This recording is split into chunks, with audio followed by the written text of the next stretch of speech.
할렐루야, 반갑습니다. 5월 10일 주일 예배를 주님의 이름으로 시작합니다. 각 가정에서 예배드리는 모든 우리 먼저사랑교회 지체들 환영하고 축복합니다. 이 시간에 우리가 신령과 진리로 하나님을 예배하는 귀한 시간 되기를 소원합니다. 함께 우리 찬양하며 주님 앞에 나아가겠습니다.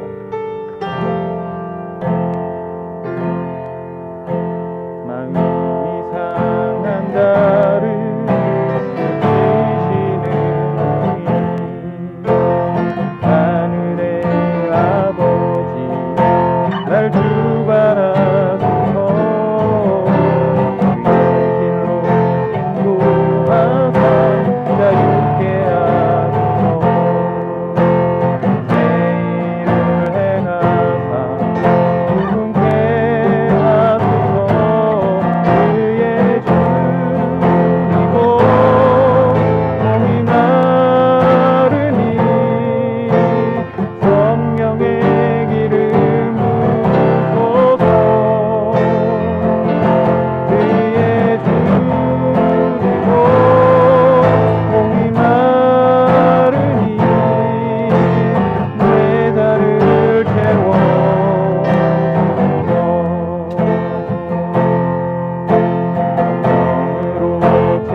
의에 줄이고 목이 마르면 하나님을 예배하고 찬양하고 경배하게 될 줄로 믿습니다.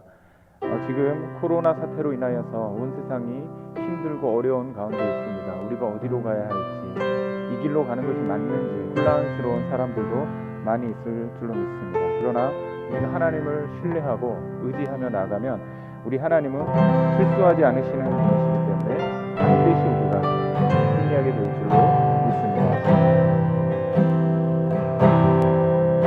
내가 걷는 길이 꼭 굽어보는 수가 있어도 심장이 울렁이고 가슴이 아파도 마음 속으로 여전히 기뻐하는 자들 아니면 실수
내가 볼 수 없는 건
일하고 계시잖아요.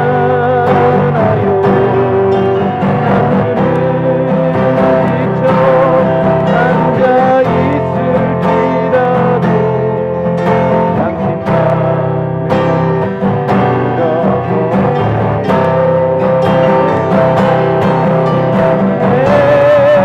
내세요. 힘을 내세요. 잡고 계시잖아요.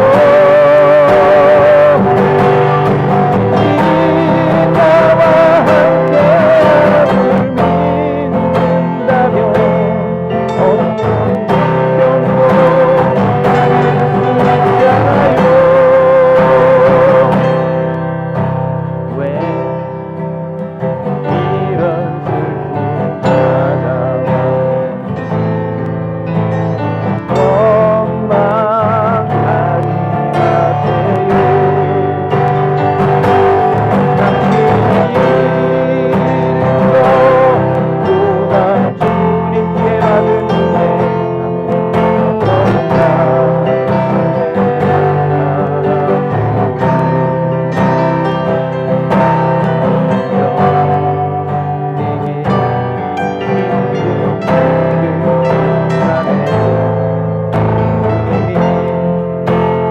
일하고 계시잖아요. 남들은 지쳐 앉아 있을지라도 당신만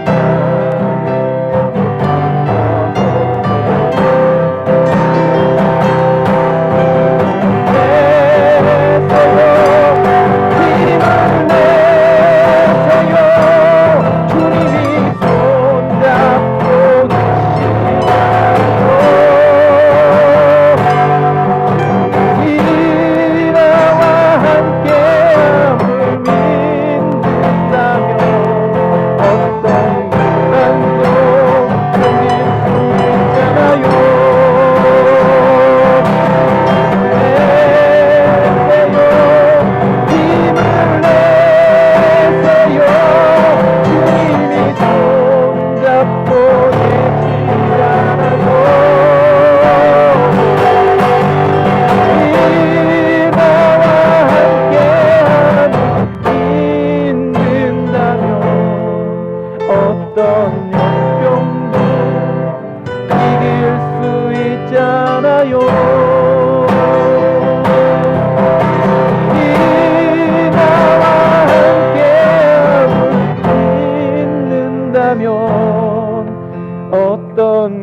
주님이 우리와 함께 하시면 우리가 능히 승리할 줄로 믿습니다. 함께 기도하겠습니다.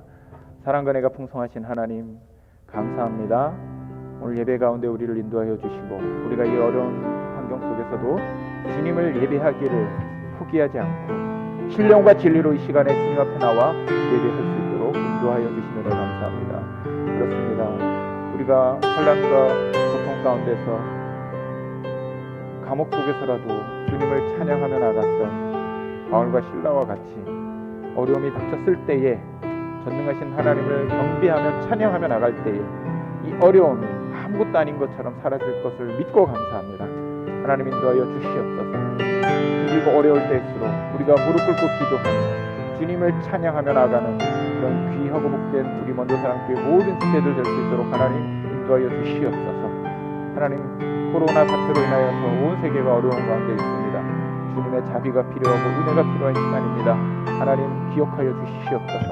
하나님, 이 불쌍한 영혼들, 죄 많고 어리석은 영혼들, 하나님만을 기억하고 의지하는 하나님을 신실히 따르는 믿음의 백성들 될 수 있도록 인도하여 주시옵소서. 특별히 하나님 이 지역사회를 위해서 기도합니다. 우리 교회가 속해 있는 이 지역사회가 속히 복음화가 되고 모든 믿지 않는 영혼들이 주님을 찬양하며 성령의 은혜를 경험하는 귀하고 복된 역사가 일어나게 하여 주시옵소서. 우리 먼저 사랑교회를 이곳에 세우셨사오니 하나님 이곳에서 복음의 귀한 사역들을 잘 감당할 수 있는 믿음의 교회 되게 하여 주시옵소서. 우리 주변의 많은 교회들을 위하여 기도합니다. 하나님, 각 교회마다 주님의 은혜와 사랑이 충만하게 넘쳐나는 귀한 믿음의 역사가 일어나게 하여 주시옵소서. 지금도 교회를 개척하고자 준비하고 있는 많은 목사님들을 위하여서 기도합니다.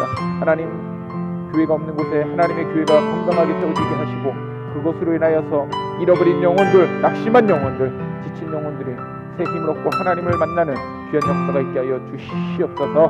하나님, 이 시간 이 예배를 온전히 하나님께 의탁하며 감사하며 예수님의 이름으로 기도합니다.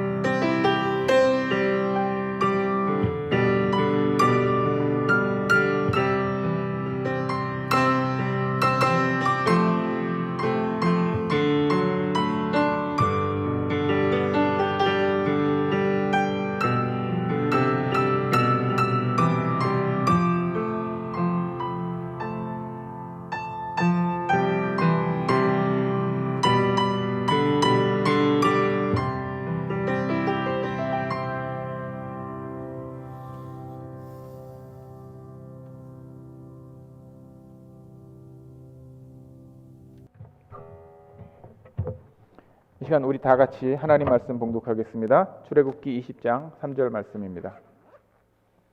성경이 있으신 분들은 성경을 찾아주시고요. 없으신 분들은 스크린을 참고해 주시기를 부탁드리겠습니다. 출애굽기 20장 3절 말씀 한 절만 다 같이 우리 봉독하도록 하겠습니다. 특별히 각 가정에서 예배할 때라도 하나님 말씀을 경외하는 마음을 가지고 다 같이 일어서셔서 우리 함께 봉독하겠습니다. 다 같이 읽겠습니다. 너는 나 외에는 다른 신들을 내게 두지 말라. 자리에 앉아주시기 바랍니다. 지난 3주 동안 저는 하나님의 말씀에 대해서 함께 나눴습니다. 하나님 말씀이 어떤 성격을 가지고 있는가, 우리가 하나님 말씀을 어떻게 바라보고 이해해야 하는가. 하나님의 말씀은 하나님의 감동으로 된 것으로 교훈과 책망과 바르게 함과 의로 교육하기에 유익하다고 제가 말씀드렸습니다. 물론 하나님이 성경에 나와 있는 말씀이죠. 이 하나님 말씀을 우리가 굳건히 가지고 이제 그럼 이 성경이 가지고 있는 하나님은 어떤 분이신가, 예수님은 어떤 분이신가, 성령님은 어떤 분이신가, 교회는 과연 무엇인가, 가족은 무엇인가, 교회가 지켜야 하는 그런 성례전은 무엇이 있는가 등등의 문제들을 놓고 우리가 함께 말씀을 나누기를 원합니다. 오늘은 하나님은 과연 어떤 분이신가, 신구약이 말씀하고 있는 하나님은 어떤 분이신가 라는 주제를 가지고 함께 나누기를 원합니다. 우리가 신론, 다시 말해서 하나님을 논한다라는 이 말 자체가 어불성설인 것처럼 들립니다. 왜냐하면 창조주이신 그분을, 무한하신 지식을 가지신 그분을 제한된 지식을 갖고 있는 우리 피조물이 이야기하고 말한다라는 것이 참 우스운 일이기 때문에 그렇습니다. 역사상 많은 위대한 사람들이 존재했지만 그들의 말과 행동은 모두 역사의 뒤안길로 사라져 버립니다. 유명한 철학자가 신은 죽었다라고 선언했지만 하나님은 여전히 살아계시고 그 철학자는 이미 죽어서 그 누구도 기억하지 않는 그런 현상을 우리가 발견하게 됩니다. 그렇다면 우리가 하나님을 말하는 것이 아무 쓸모없는 일인가? 헛된 일을 하고 있는 것인가? 오늘 제가 하나님에 대해서 이야기하려고 하는데 이게 아무 쓸모없는 것인가?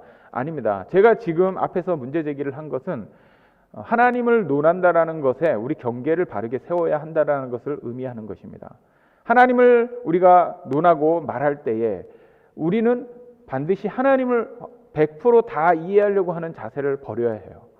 그 말은 무슨 의미냐면 우리가 하나님을 알 수 있는 부분은 굉장히 제한적이라는 것입니다.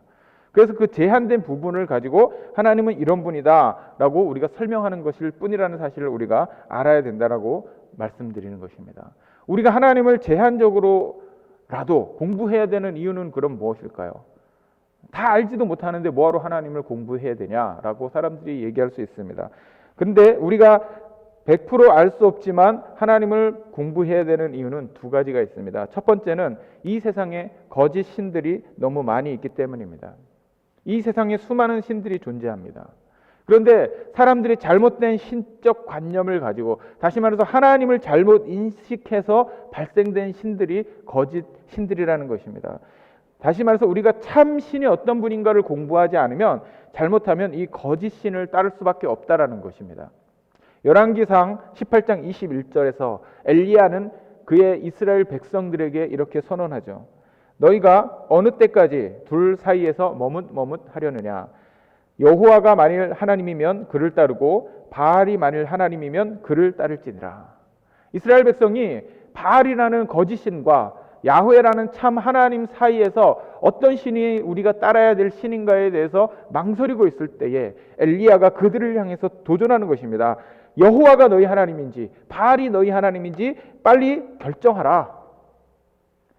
이사야 선지자는 2800년 전에 이렇게 외치고 있는데 그 외침이 아직도 우리에게 강력한 도전이 되고 있습니다. 이 땅에는 진실도 없고 인애도 없고 하나님을 아는 지식도 없고, 너무나도 많은 사람들이 하나님을 올바르게 알지 못하기 때문에 진실한 하나님을 믿는 데에 어려움을 겪고 있다라는 사실입니다.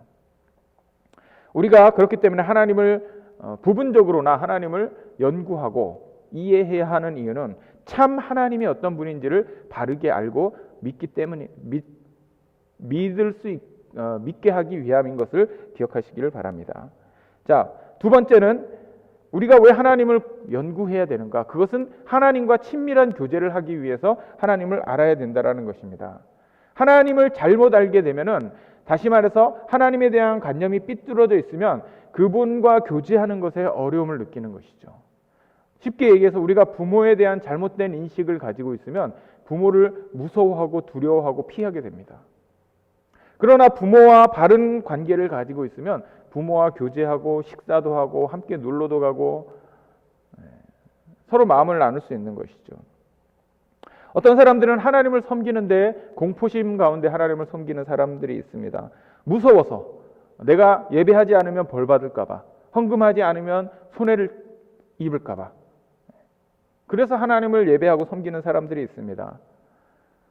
바울은 갈라디아서 4장 6절에서 이렇게 선언하고 있습니다. 너희가 아들임으로 하나님이 그 아들의 영을 우리 마음 가운데 보내사 아빠 아버지라 부르게 하셨느니라. 구약시대에는 하나님의 이름을 부르는 것 자체가 불경스러웠기 때문에 감히 하나님을 향해서 아빠라고 부를 수가 없었습니다. 그러나 바울은 하나님을 바르게 이해한 이후에 뭐라고 고백하냐면 하나님을 아빠라고 부를 수 있는, 다시 말해서 친밀한 하나님으로 이해하기 시작했다라는 것입니다.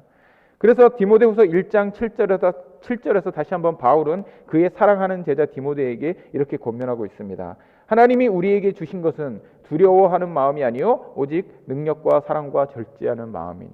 그렇습니다. 우리가 하나님을 어떻게 이해하냐에 따라서 하나님과 깊은 교제를 할 수도 있고, 또 하나님을 아주 무서워서 멀리 보내버릴 수도 있다라는 그런 이유 때문에 우리가 하나님을 공부해야 될 줄로 믿습니다. 하나님을 연구해야 될 줄로 믿습니다. 그렇다면 하나님을 이해한다라는 그 의미는 무엇인가? 하나님을 연구한다라는 것이 무엇인가? 하나님의 모든 것을 다 공부해야 되냐? 그렇지 않다라는 것입니다. 왜냐하면 아까도 말씀드렸듯이 우리가 하나님을 알 수 있는 것은 부분적인 것이에요. 모든 것을 알 수가 없어요.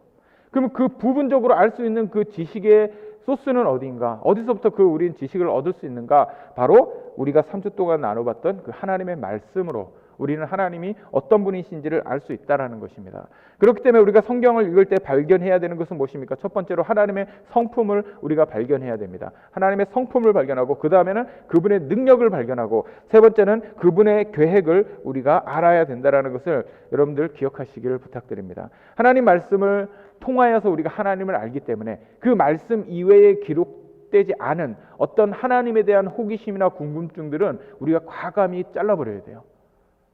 그렇지 않으면 우리가 과유불급, 다시 말해서 알지 않아도 되는 것 때문에 손해를 볼 수가 있는, 영적인 손해를 볼 수가 있는 그런 상황이 될 수도 있습니다. 자, 오늘 총 6가지의 하나님의 성품과 하나님의 속성에 대해서 3가지는 하나님의 성품이고 3가지는 하나님의 속성입니다. 함께 나눠보기를 원합니다. 자, 하나님은 어떤 분이신가? 첫 번째, 하나님은 지성을 가지고 계신 분이시다. 우리가 흔히 하나님을 표현할 때 전능하신 하나님 또는 전지하신 하나님, 그렇게 표현하죠. 전지라는 말이 무슨 뜻입니까? 모든 것을 알고 계신 하나님. 하나님은 knowledge를 가지고 계신다는 거예요. 지식을 가지고 계신다는 것입니다. 그런데 부분적인 지식이 아니라 하나님은 완전한 지식을 가지고 계십니다. 욥기 37장 16절에 보면 이렇게 선언하고 있죠. 그대는 겹겹이 쌓인 구름과 완전한 지식의 경이로움을 아느냐. 하나님의 지식을 지금 욥기는 완전한 지식이라고 표현하고 있는 거예요. 현대인들이 논리와 과학으로 하나님의 존재 여부를 따지려고 노력합니다. 그러나 논리와 과학은 완전한 지식이 아니에요. 부분적인 지식입니다.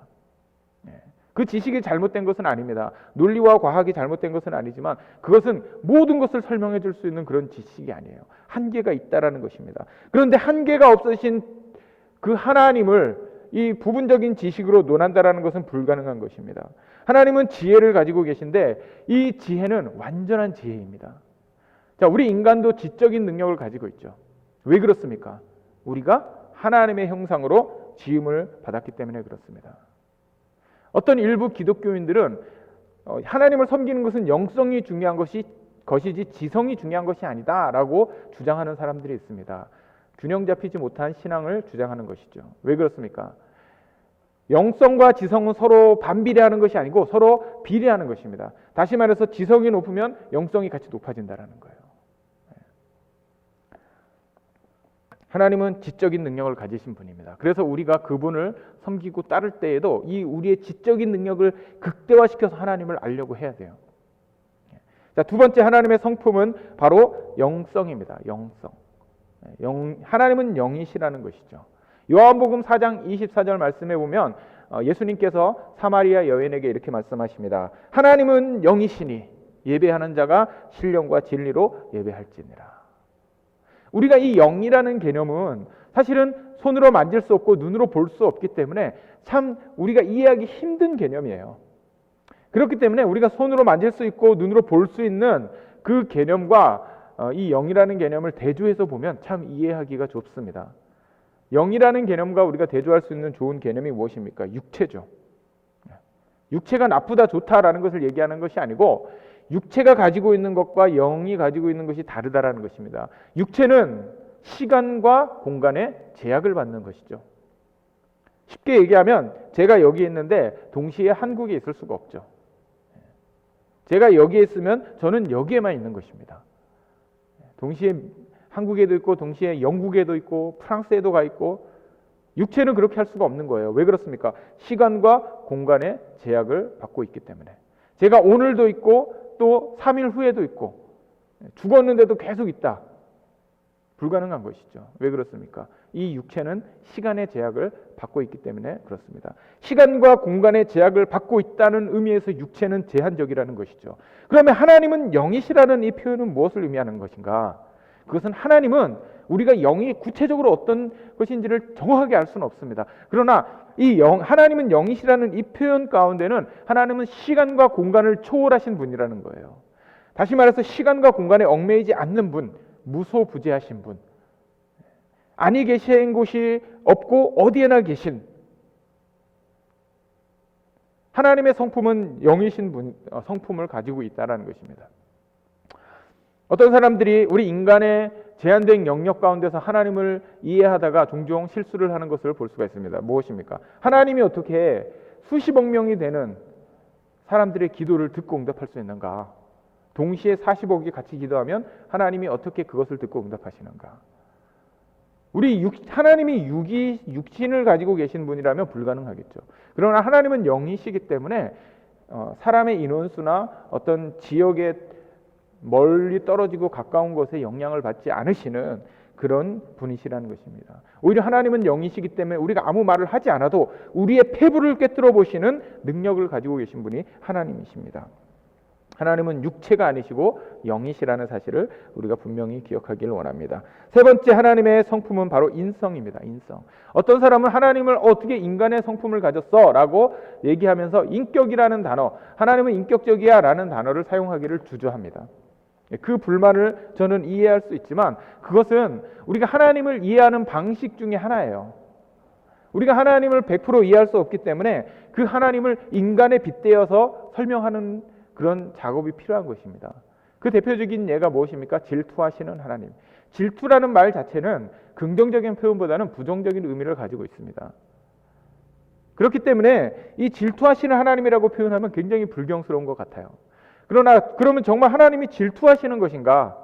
우리 인간의 표현 속에서 그 하나님의 어떤 행위를 설명할 수 있는 가장 좋은 단어가 질투라는 단어밖에 없는 것입니다. 그래서 하나님은 질투하시는 하나님이다 라고 표현하고 있을 뿐입니다. 우리 인간의 질투와 하나님의 질투를 동등선상에 놓으면 안 된다라는 것이죠. 같은 의미에서 하나님은 인격적이시다라는 표현을 우리 하나님을 인간의 레벨로 끌어내려서 하나님을 설명하기 위해서, 다시 말해서 하나님을 인간의 레벨로 끌어내리기 위한 방법으로 인격적이라는 단어를 쓰는 것이 아니라 하나님이 가지신 어떤 성품을 표현하기에 가장 좋은 방식이 바로 이 인격적이라는 단어이기 때문에 사용하고 있다는 것입니다. 이 인격적이라는 것이 무슨 의미를 가지고 있습니까? 어떤 사람이 인격적인 사람입니까? 상대방을 나와 동일한 존재로 인정해 주는 것이 인격적인 것이죠. 예를 들어서 우리가 누가 고문을 했다거나 아니면 폭력을 저질렀다거나 아니면 폭언을 하면 그 사람의 행동을 향해서 아, 저 사람은 참 인격적이다 라고 얘기하지 않죠. 왜 그렇습니까? 나와 같은 존재에게 그런 식으로 하는 것은 인격적인 행위가 아니기 때문에 그렇습니다. 하나님께서 인격적이라는 그 의미는 뭐냐면 하나님이 우리를 상대해 주신다라는 거예요. 우리를 무시하고 깔보고 우리를 억압하고 우리를 하대하시는 것이 아니고 우리와 상대를 해주신다라는 것입니다. 우리가 대통령을 보면 어떤 대통령은 국민에게 무릎을 꿇고 잘 말을 들으려고 경청하는 자세를 가지고 있는 대통령이 있는가 반면 어떤 대통령은 컨테이너로 장벽을 쌓아서 사람들이 말하는 것을 듣지 않으려고 귀를 닫고 있는 대통령도 있죠. 예전에 한국에 그 명박산성이라는 유명한 산성이 있었습니다. 그때 사람들이 많이 분노했어요. 왜 분노했습니까? 그 산성을 쌓아서 분노한 것이 아니고 그 당시의 대통령이 국민을 자기와 같은 또는 자기보다 더 나은 그런 존재로 보는 것이 아니고 그냥 개나 돼지로 취급했기 때문에, 다시 말해서 인격적으로 무시를 당했다고 생각했기 때문에 국민들이 분노했습니다. 인격적이라는 이 의미, 하나님은 인성을 가지고 계시다, 인격적이시다, 이 의미는 하나님이 인간과 같은 레벨이다라는 걸 의미하는 것이 아니고 하나님이 우리와 소통하시려고 하신다라는 것을 표현하는 것입니다. 소통하려고 하시는 분이시다. 강압적으로 우리에게 뭘 요구하시는 분이 아니에요. 하나님은 우리가 하나님 앞에 잘 설득이 돼서 자발적으로 하나님을 섬기고 사랑하기를 원하시는 것이 바로 하나님의 성품입니다. 그래서 이스라엘 백성이 끊임없이 범죄를 저질렀음에도 불구하고 하나님께서는 그들에게 억압적인 방법을 통해서 하나님을 섬기게 하신 것이 아니고 어떻게 하셨습니까? 선지자를 보내시고 심지어는 그 아들을 보내셔서 이스라엘 백성들에게 내게로 돌아오라 라고 강력하게 말씀하고 있는 것이죠. 하나님은 인격적이신 분이십니다. 다시 말해서 우리와 소통하시는 하나님이시라는 것을 우리가 기억해야 될 줄로 믿습니다. 자, 하나님은 지성을 갖고 계시고 영성을 갖고 계시고 마지막으로 인격적이시다. 이게 하나님의 세 가지 성품입니다. 또 하나님의 세 가지의 속성이 있습니다. 하나님의 세 가지 속성은 무엇입니까? 첫 번째로는 자존하시는 하나님이시다. 자존하신다. 자존하신다라는 이 개념은 피조물과 창조주를 나누는 개념입니다. 자존하신다. 스스로 계시는 분이다. 우리 인간이 이 자존한다라는 개념을 이해하기가 참 어렵습니다. 왜 그렇습니까? 우리는 자존해 본 적이 없기 때문에 그렇습니다. 우리는 누군가에 의해서 생겨난 수동적인 존재예요. 그렇기 때문에 하나님이 우리와 같이 수동적이라면 우리는 하나님을 섬길 이유가 없는 것이죠. 그렇기 때문에 하나님은 스스로를 어떻게 말씀하십니까? 나는 스스로 있는 자다. 나는 자존하는 자다. 하나님께서 시내산에서 모세를 만났을 때 모세가 질문을 하죠. 당신의 이름은 무엇입니까? 그때 하나님이 뭐라고 말씀하십니까? 나는 나다. 그 나는 나라고 얘기할 수 있는 유일하신 분은 하나님밖에 없다라는 것입니다. 왜 그렇습니까? 하나님은 그냥 존재하시는 분이시기 때문에. 우리는 하나님이 계시지 않으면 존재할 수가 없는 그런 존재예요. 그러나 하나님은 독립적으로 존재하시는 분입니다. 하나님이 존재하기 위해서 누군가가 필요한 게 아니라는 것이죠. 근데 인간들이 이 하나님의 자존하심에 도전을 하는 것입니다. 하나님은 자존하시는 분인데 이 피조물과 자존하시는 창조주의 경계를 허물어 버려요. 그것이 바로 우상숭배죠. 로마서 1장 23절에 분명히 말씀하고 있습니다. 썩어지지 아니하는 하나님의 영광을 썩어질 사람과 새와 짐승과 기어다니는 동물 모양의 우상으로 바꾸었느니라. 창조주 하나님과 피조물을 서로 믹스해 버린 거예요. 피조물인데 그것을 창조주라고 얘기하는 것, 이것이 바로 우상 숭배라는 것입니다. 피조물은 창조주가 될 수 없죠. 현대판 우상 숭배는 무엇입니까? 요즘 많은 사람들이 이렇게 이야기합니다. 고대의 사람들이 벼락이 치면 무섭고 밤이 되면 깜깜해서 무섭기 때문에, 또는 어떤 죽음의 위기를 만났을 때에 그 위기를 심리적으로 극복하기 위해서 만들어낸 것이 신이다. 그것이 점점 발전해서 종교가 되었다. 무슨 의미입니까? 한마디로 얘기하면 인간이 신을 만들어냈다라는 주장이죠. 성경과 완전히 대치되는 설명이죠. 성경에는 뭐라고 말씀하고 있습니까? 하나님이 태초에 우리 인간을 만드셨다고 분명히 선언하고 있는 것입니다. 하나님은 창조주이십니다. 하나님은 스스로 존재하시는 분이십니다. 자, 두 번째, 하나님은 영화로우신 분이라는 것을 우리가 기억해야 됩니다. 영화로우신 분. 이게 무슨 의미인지 우리가 정확하게 이해하기 어렵습니다. 그러나 쉽게 생각하면 이런 거예요. 자, 하나님은 자존하시는 분이라고 제가 설명을 드렸습니다. 자존하시기 때문에 누구를 의지할 필요가 없는 거예요. 누구에게 의존적이지 않다라는 것입니다. 그럼에도 불구하고 왜 하나님은 피조물을 만드셨을까요? 왜 창조하셨을까요? 그것은 그 하나님께서 영화로운 분이시기 때문에 창조하셨다라는 것입니다. 하나님은 영광을 받으시기에 합당하신 분이시기 때문에 왜 우리 피조물이 등장하게 됐는지에 대한 분명한 이유를 발견할 수가 있습니다. 이사야 43장 21절에 이렇게 선언하고 있죠. 이 백성은 내가 나를 위하여 지었나니 나를 찬송하게 하려 함이니라. 그렇습니다. 하나님께서 우리를 만드신 분명한 목적이 있습니다. 그것은 뭐냐면 하나님의 영화로우심을 드러내기 위해서, 하나님의 영광을 드러내기 위해서 하나님이 우리를 창조하셨다라는 거예요. 우리가 만들어진 자체가 이 하나님의 영광입니다. 지금 숲속에서 뛰어다니고 있는 그 토끼도 하나님의 영광이고, 바람에 흩날리는 저 나뭇가지들도 하나님의 영광입니다. 하늘에서 밝게 빛나는 저 태양도 하나님의 영광이죠. 밤하늘에 빛나는 별들도, 우주도, 이것이 다 하나님의 영광이에요. 피조물이 없으면 하나님의 영광을 우리가 알 수가 없는 것이죠. 우리 인간이 어떻게 합니까? 내가 능력이 아주 충만해요. 내가 도자기를 잘 만들 수 있는 능력이 있어요. 근데 가만히 있으면 우리가 그 사람이 그런 영광스러운 능력이 있는지 알 수 있습니까? 없죠. 그 사람이 도자기를 만들었을 때에 그 사람의 영광스러운 능력을 그 도자기를 통해서 우리가 알 수가 있는 것이죠. 자, 우리 피조물이 왜 존재하는가? 바로 우리는 하나님의 영광을 선포하기 위해서 존재한다는 것입니다. 그런 의미에서 하나님은 영화로운 분이시라는 것을 우리가 기억해야 됩니다. 하나님은 영화로운 분이시기 때문에 우리 인간을 통해서 영광을 받으시길 원하신다는 것이죠. 그런데 문제는 우리 인간이 이 하나님의 영광을 도둑질하고 있다는 것입니다. 사도행전 12장 20절에서 24절에 보면 헤롯 왕이 연설을 합니다. 얼마나 잘했는지 사람들이 칭송을 했어요. 뭐라고 칭송했냐면, 와, 이것은 하나님의 소리다. 인간의 말이 아니고 이건 하나님의 소리고 사람의 소리가 아니다. 헤롯이 이 칭찬을 들었을 때, 다시 말해서 사람들이 영광을 자신에게 돌렸을 때 어떻게 해야 됩니까? 아, 이것은 하나님의 영광입니다. 저의 능력이 아닙니다. 라고 주장해야 되는데 그 마음이 교만해져서 자기가 그 영광을 다 취해버렸어요.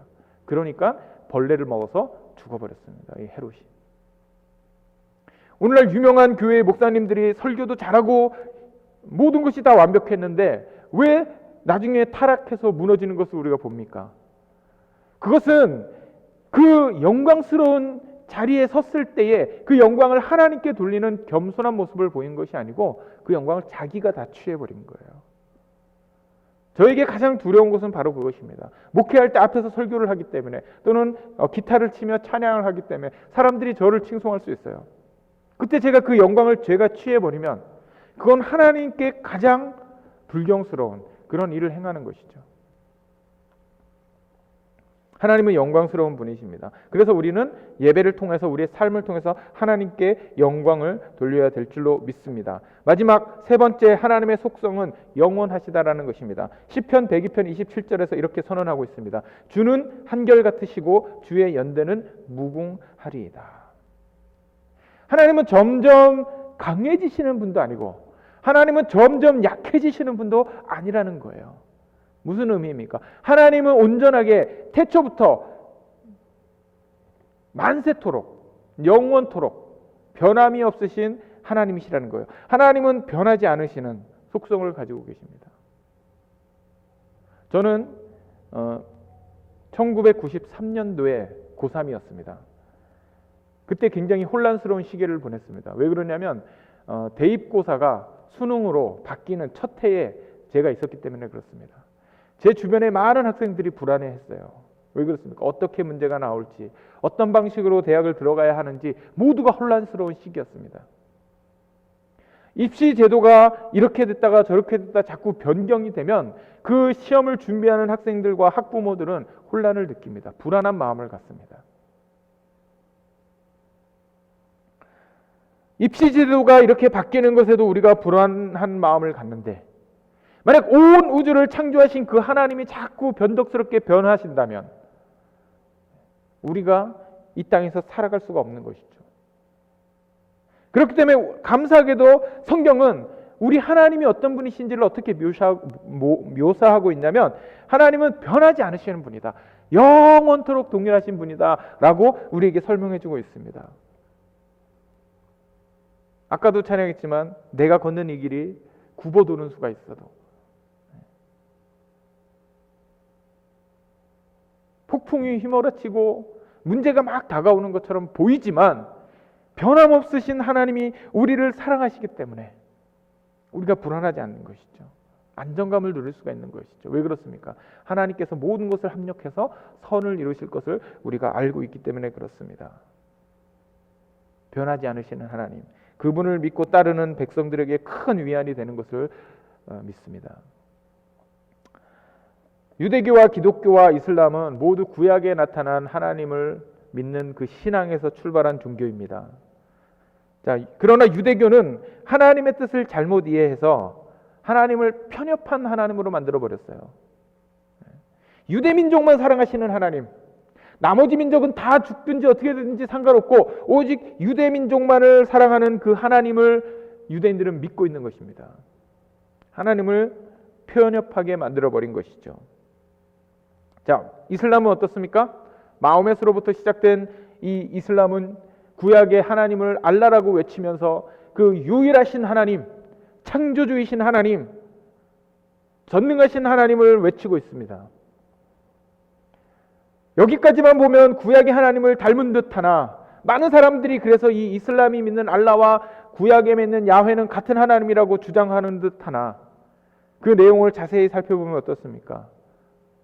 하나님을 초월적으로는 이해하지만 아까도 설명드린 인격적으로 우리에게 다가오셔서 우리에게 상담해 주시고 우리와 교제하시는 그 친밀하신 하나님에 대해서는 설명하지 못하는 왜곡된 하나님을 믿고 있는 것이 바로 이슬람입니다. 그러나 예수님을 통해서 하나님을 이해하는 우리 기독교는 어떻습니까? 하나님 온 우주를 창조하시고 바다를 지으시고 땅을 지으시고 산을 지으신 그 전능하신 하나님께서 지금도 미세 조종을 통해서 달과 지구의 거리를 정확하게 유지하고 계시는 그 하나님께서, 초월적인 그 하나님이 이 낮고 천한 우리 인간에게 찾아오셔서 우리를 위하여서 죽으시고 또 우리를 위하여서 성령을 보내셔서 상담하시고 우리를 인도하시는 친밀하신 하나님으로 또한 우리에게 다가오고 계신다라는 거예요. 얼마나 멋지고 은혜로운 그런 교리인지 알 수가 없습니다. 여러분, 얼마나 멋지고 감사한 일입니까? 우리가 그런 하나님을 믿는 것입니다.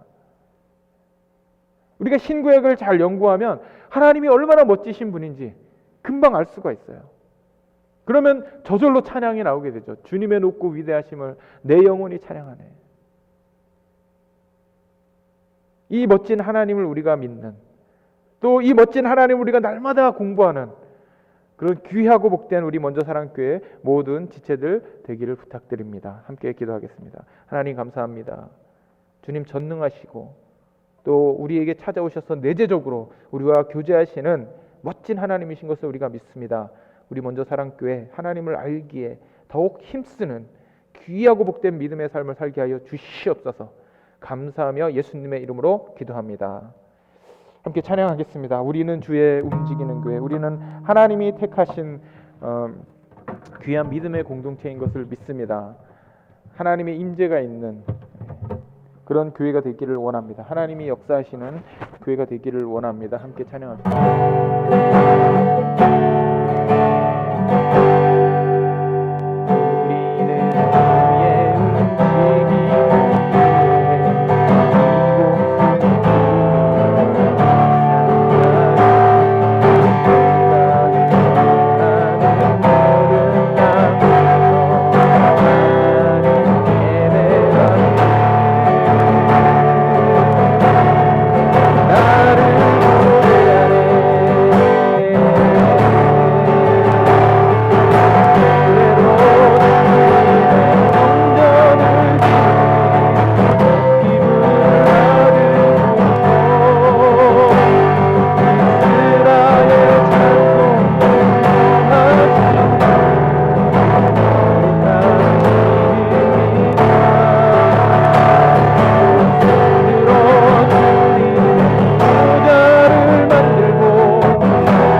기도하겠습니다.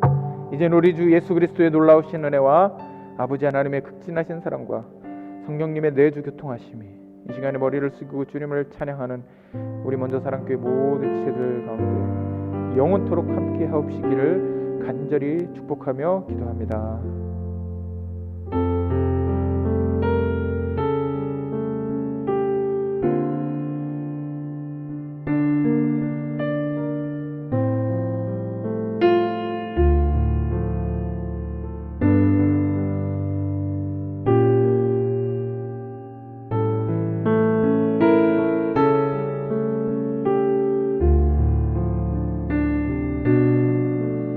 교회 소식 전해드리겠습니다. 예배에 참석하신 모든 분들을 주님의 이름으로 환영하고 축복합니다. 코로나 사태로 인하여서 우리가 함께 모여서 예배하지 못하지만 곧 이 모든 사태가 종료되고 우리가 함께 현장에서 예배할 수 있게 하겠습니다.